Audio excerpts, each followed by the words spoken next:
Tonight on WTOP-10 Nightly News, how Robert Brooks' father is responding to court split decision. And a dog was attacked. How to help the local police find out who did it. Plus, SUNY Oswego is breaking records. Scholarships are on a surge. WTOP-10 Nightly News starts now.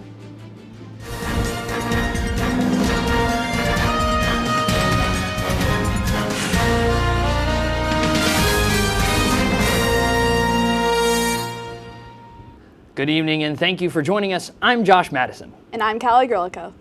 Our top story tonight, SUNY Oswego student scholarships are continuing an upward trend. Last academic year, the school provided a record number of donor-funded scholarships, giving out 900 of them. From July of 2024 to this past June, more than 700 donors contributed nearly $1.9 million to enhance these scholarships.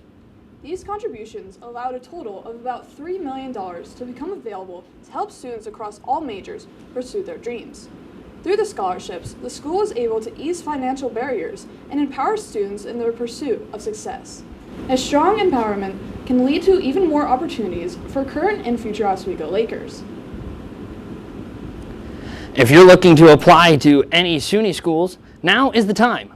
SUNY Chancellor John B. King Jr. announced that from October 20th through November 3rd, all students' application fees for up to 5 applications will be waived. King said that this initiative shows that there is a place at SUNY for every New Yorker. This period of free applications is to encourage students to find their perfect SUNY campus.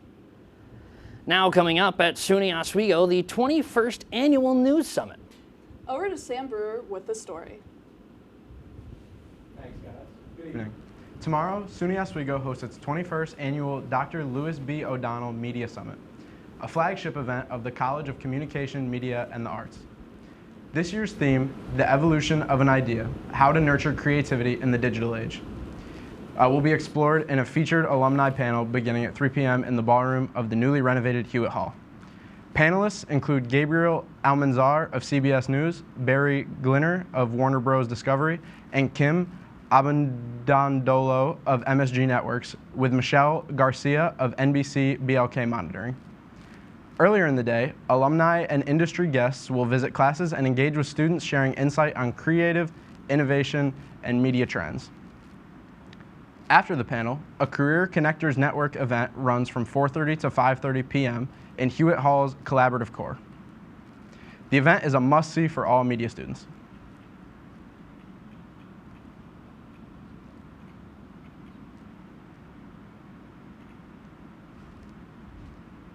Thanks, Sam. SUNY Oswego continues as the top-ranked online Master of Business Administration, jumping 10 spots to number 34 overall from ranking 44th in the previous year. Oswego's MBA continues to receive high marks for its student support, flexibility, and outstanding faculty while providing valuable and affordability. Oswego's MBA represented the next step in a career journey with its blend of expertise and flexibility. It's been raining all day, and it seems like it's not going away. With more to say, here's Storm Team Meteorologist Emma Seckner. Hi guys, I'm your Storm Team 10 meteorologist for tonight. Some headlines I got for you tonight is rain, rain, when will it go away? And there's a chilly week to come. Hopefully some sun beginning next week.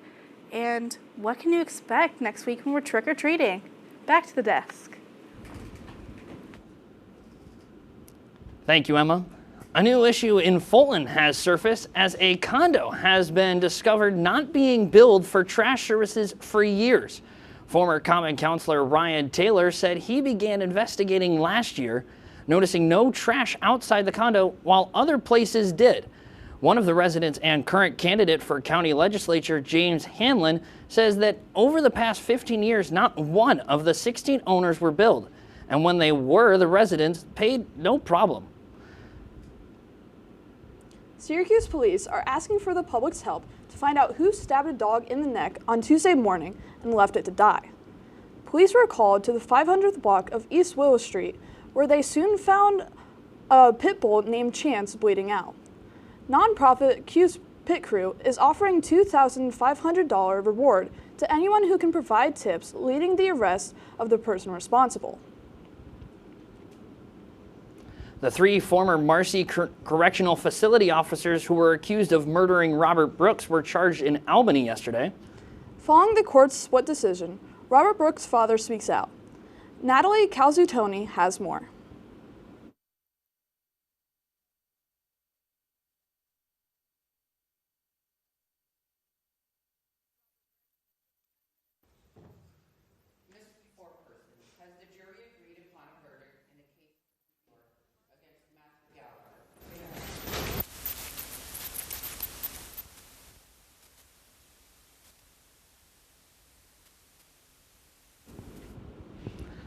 David Kingsley now faces up to life in prison, while the other 2 officers were acquitted.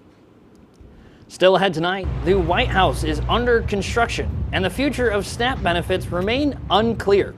Plus, Russia continues its strikes on Ukraine.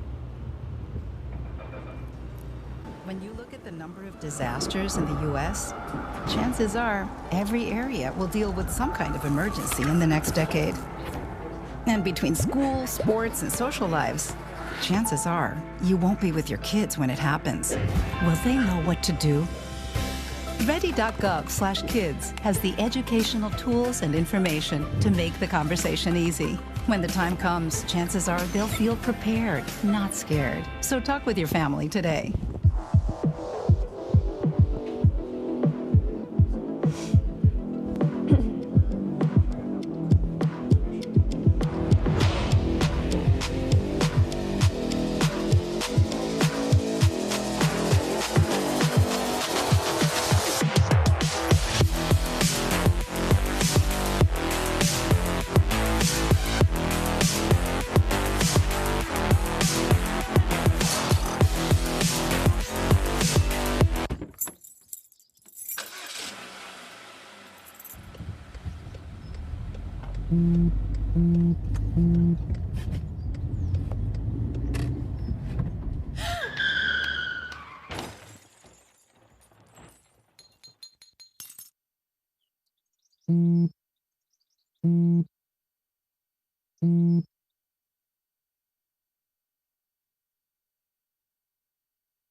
I had to eat a raw egg on Chris's dormitory floor. I currently don't have any federal pending charges. You know what you never did? You never walked to Walmart, Chris. That's my co-host. This is for making me eat roast Pop-Tarts. It's showtime, Chris. Come on. I want to be on the air for that. I got a couple things to say. No. Spin the wheel. But you got censorship. Welcome back. Welcome back. Welcome back to...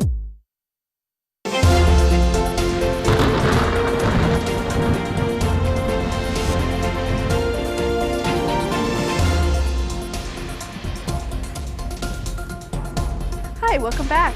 Tonight, right now, it's 48 degrees in Oswego. It's raining a little bit. The humidity is about 82%, and the wind is 12 miles per hour. Not very nice out. And then for our regional temperatures for people not in Oswego, Syracuse right now is 47, Cortland is 42, Buffalo is going to be 45, Binghamton is also 45, and Albany is 48. Now, speaking of rain, as you can see here, the total accumulation by like Friday, 9, 10, it's going to be around an inch, 0.6. And it looks pretty lake effect, as you can tell by like the blue streak. It's coming off the lake. And how you can plan your day for tomorrow. So we're going to have some thunderstorms in the morning. It's going to be 51 degrees at 10 a.m. By noon, it'll be 53. Hopefully no more thunderstorms. And then 2 and 4, it's going to settle down a little bit and then just come right back up. And speaking of Halloween, hopefully no one will have to wear a coat, but so far it's looking like rain and cold. So hopefully your costume includes a jacket. The extended forecast for this week is Thursday. We get some thunderstorms. 53 is the high. Low will be 43. Friday is going to be 51. It's the high, and the low will be 43. Saturday, we're still going to have the rain. The high will be 50. The low will be 40. Sunday, it's going to start clearing up. We're going to have some rain in the morning, but by afternoon, it should be getting sunnier. The high will be 49, the low will be 37. Mondays, when we're going to get some more sun, the high will be 53, the low will be 37. Tuesday, the high is going to be 54, and the low will be 42. And then Wednesday, we're going to have a chance of showers again, and the high will be 54. And that's all for me tonight. Back to the desk. Thanks, Emma. Demolition of the White House's East Wing has begun to make way for a $200 million ballroom. Meanwhile, critics have called for a halt in construction, warning that the addition will overwhelm the White House. White House officials dismissed this criticism, defending that it would not interfere with the rest of the building. As construction continues, the debate rises over preservation versus progress. Amidst the government shutdown, SNAP benefits may be cut as early as November 1st. SNAP, also known as food stamps, serves tens of millions across the country, providing electronic benefits that act like cash to purchase food. Advocates for SNAP warn that extreme choices may have to be made by participants, often living paycheck to paycheck. As lawmakers have yet to reach an agreement, the future of SNAP benefits remains uncertain. Protests around the country continue amidst the immigration raids and the deployment of U.S. troops in cities such as Chicago. Here's Ivan Rodriguez with the latest.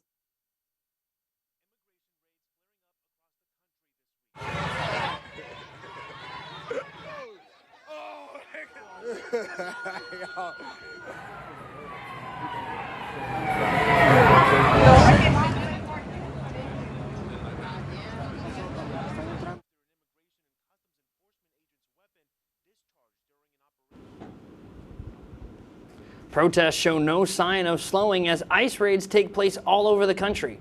The courts and country wait to see the final verdict over President Donald Trump's drive to deploy federal troops to cities. The U.S. struck the 8th alleged drug vessel this Tuesday, killing 2 people. According to the Secretary of Defense, Pete Hegseth stated that the vessel was involved in smuggling narcotics.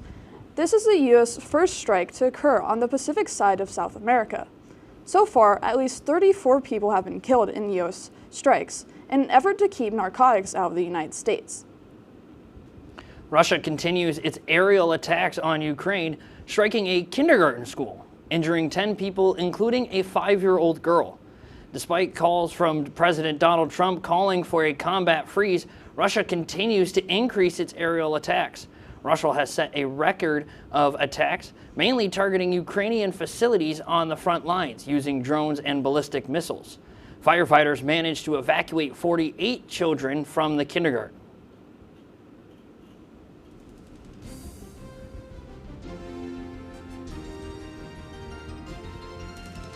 When WTOP-10 nightly news continues, New York Times claims America's second largest employer is replacing jobs with robots.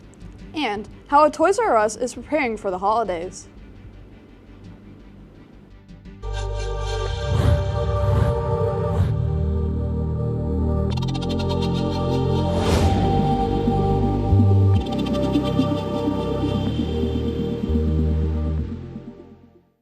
Say, President Stanley, whenever there's bad weather, who would you turn to? I'd turn to Storm Team 10. No, right but you've here. got to say it like this. Storm Team 10. Say it with me. Storm Team 10.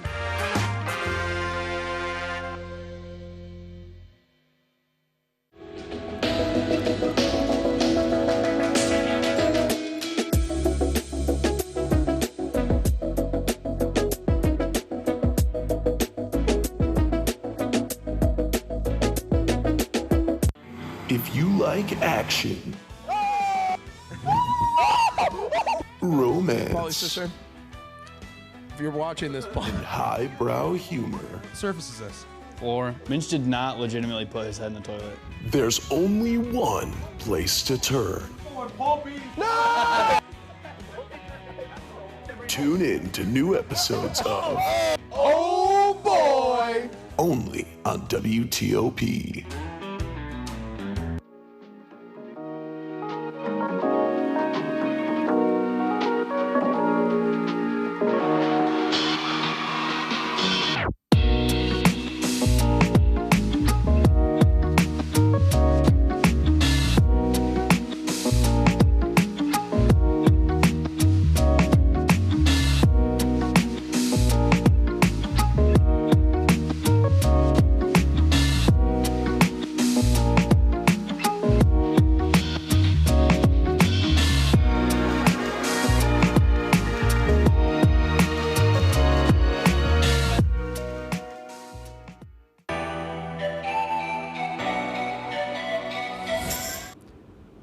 Welcome back to WTOP-10 Nightly News. In consumer news, the state of Florida has launched an official criminal investigation into the gaming platform Roblox. Investigators accuse the company of failing to protect children on its platform, saying some predators have used the in-game currency to manipulate minors on the platform into sending explicit images. Roblox denies these claims, calling it a misunderstanding of how the platform works. Also, saying the company is rolling out age estimation software to protect its users. According to an internal investigation done by The Times, Amazon, the nation's second largest employer, is planning to replace 500,000 of its employees with AI.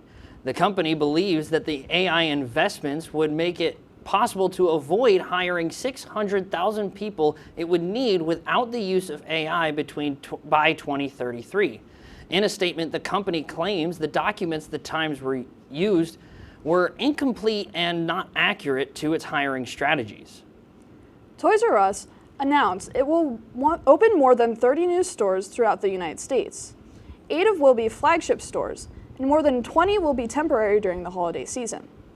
This comes after the company declared bankruptcy twice, once in 2017 and another in 2018.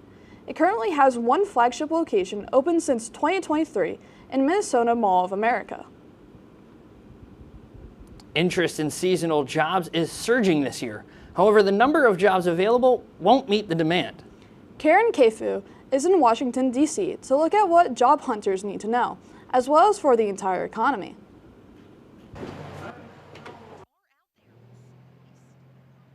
The competition is going to be much stiffer this year than it was a couple years ago, because we have seen that slowdown in the number of job postings paired with an increase in the competition of more and more people looking for these types of jobs. So certainly,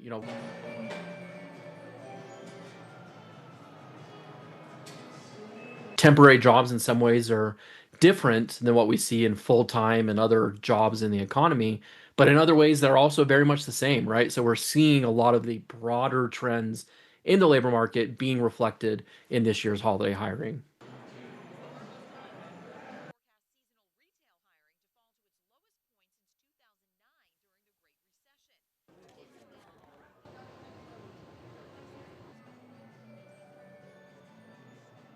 A lot of consumers are feeling, pressured by high costs for a variety of things, whether it's things where tariffs have been applied or just everyday essentials, food, housing, electricity.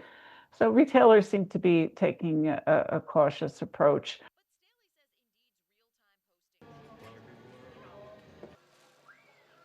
We see some leisure and hospitality, but we also start seeing some interesting cases where even like accounting jobs start to pick up this time of year.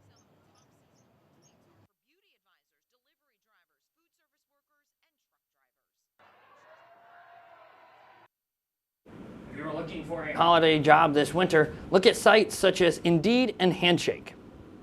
The World Series stage is set. With more on a historical accomplishment, here's WTOP-10 sports reporter Fiona Sierens. Thanks, guys. World Series Game 1 begins this Friday, October 24th in Toronto. Blue Jays are World Series bound for the first time in 32 years. They secured their spot this past Monday after a clutch 3-run homer against the Seattle Mariners. They will be heavy underdogs this Friday against the LA Dodgers and can expect tough pitching. LA Dodgers famous pitcher Shohei Ohtani recently made history in National League Championship Series Game 4 against the Milwaukee Brewers. Ohtani is the first pitcher in MLB history to have 3 homers and 10 strikeouts. Some believe that it was the performance of a lifetime. Despite being underdogs, evaluators believe the Blue Jays have a good chance against the Dodgers with their ability to play the ball against difficult pitching. Coming up after the break, hear how Oswego soccer teams did today in the NBA season tip-offs. Hear full sports coverage with Cameron Carvalho after this. Romance. Polly, sister, if you're watching this, And highbrow humor. surfaces this.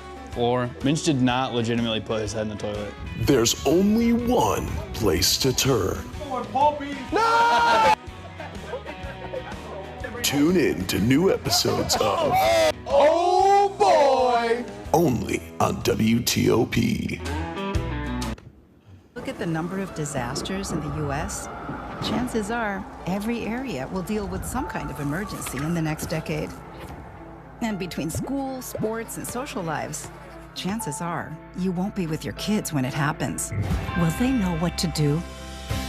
Ready.gov/kids has the educational tools and information to make the conversation easy. When the time comes, chances are they'll feel prepared, not scared. So talk with your family today.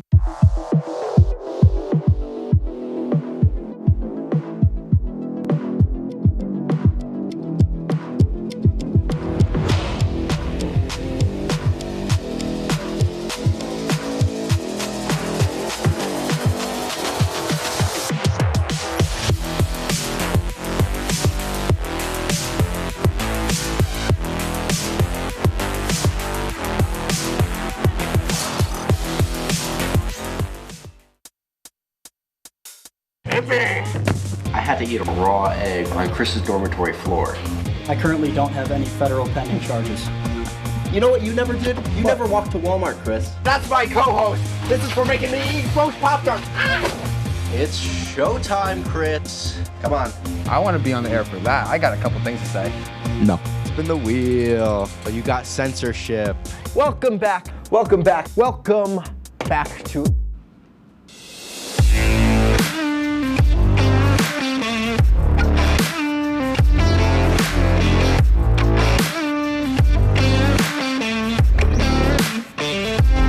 Back to WTOP-10 Nightly News. I'm Cameron Carvalho here with tonight's full sports coverage.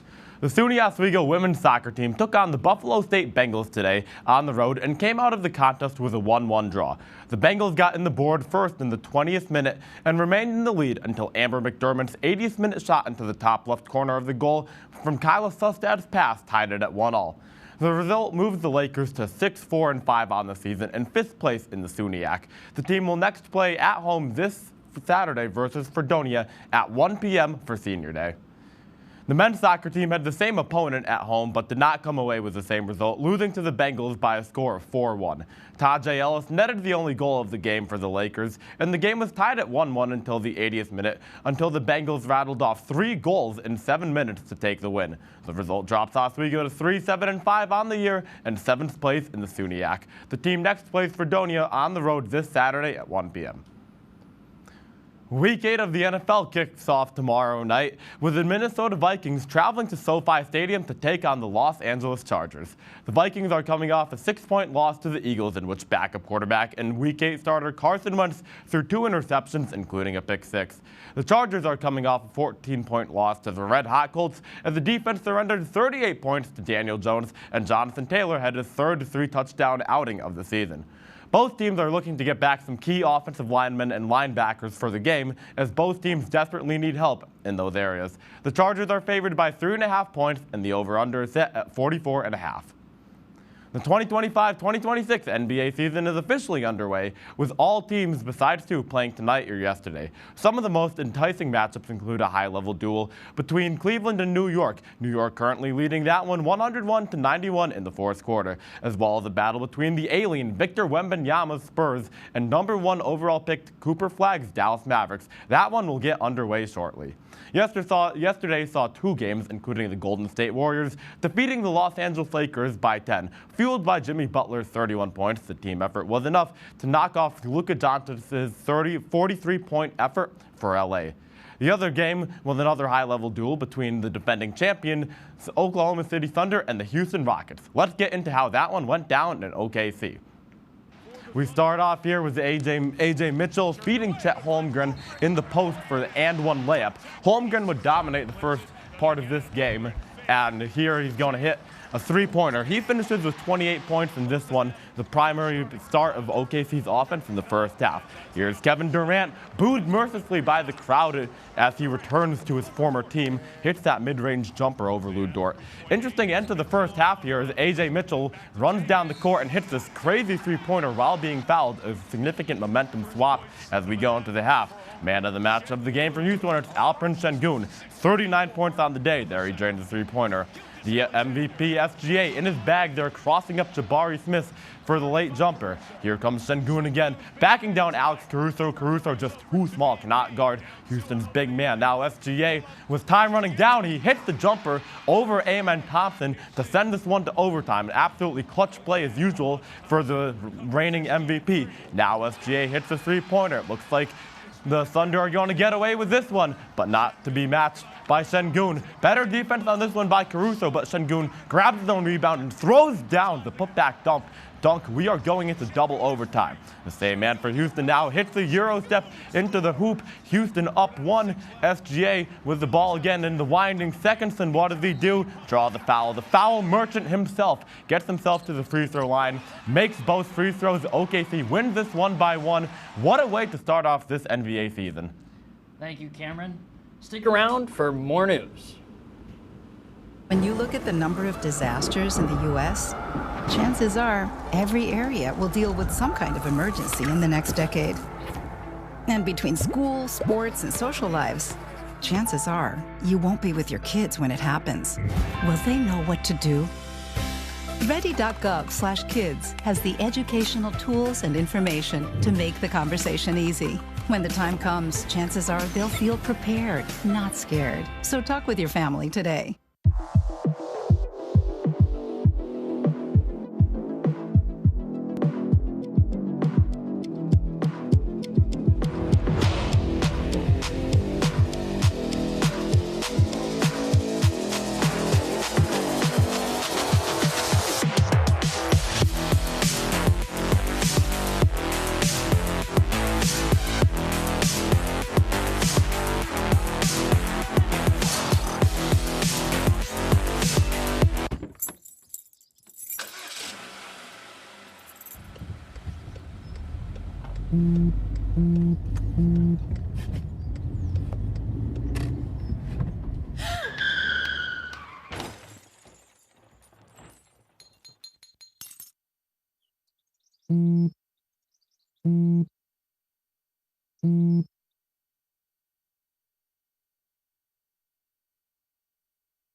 I had to eat a raw egg on Chris's dormitory floor.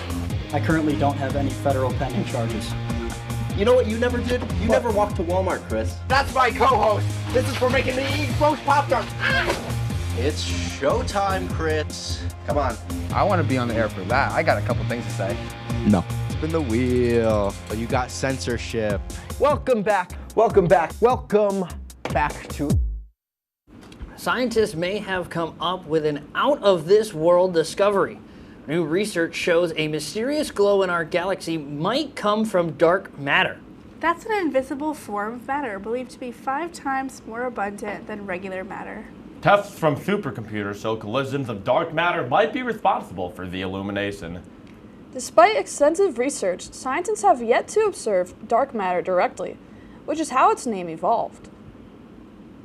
That's pretty wild. I don't know much about dark matter or anything spatial myself, but I've heard the saying before that darkness moves faster than lightness, apparently, and that stuff is just so cool to me. It is very exciting, and I don't really know much about dark matter myself, but they may want to start figuring that stuff out, because it seems like it's becoming pretty important at this point. Yeah, better late than never. Better late than never, I guess. Well, anything to look forward to tomorrow weather-wise? I know about the thunderstorm. How bad is it going to be? Thunder. Hopefully it won't be too bad. The chances are kind of low, not that low enough where you won't expect some of it, but it'll be there. Where there's rain, there's thunder. It's going to be a tough day to walk to class. What about, you talked about the Thursday night football game tomorrow. Who do you have in that game? I know they have the Chargers favored. Who do you have for this one? It's a tight one. To me, it seems like a Vikings spot. They played better last week. Yes, both teams lost, but the Vikings look better. I think that I trust their weapons against the Los Angeles defense more, and I trust that the Vikings defense can overwhelm Herbert. Awesome. Well, that is our report for tonight. Be sure to stay tuned for Entertainment Breach. Thank you for watching. Have a great night, everyone.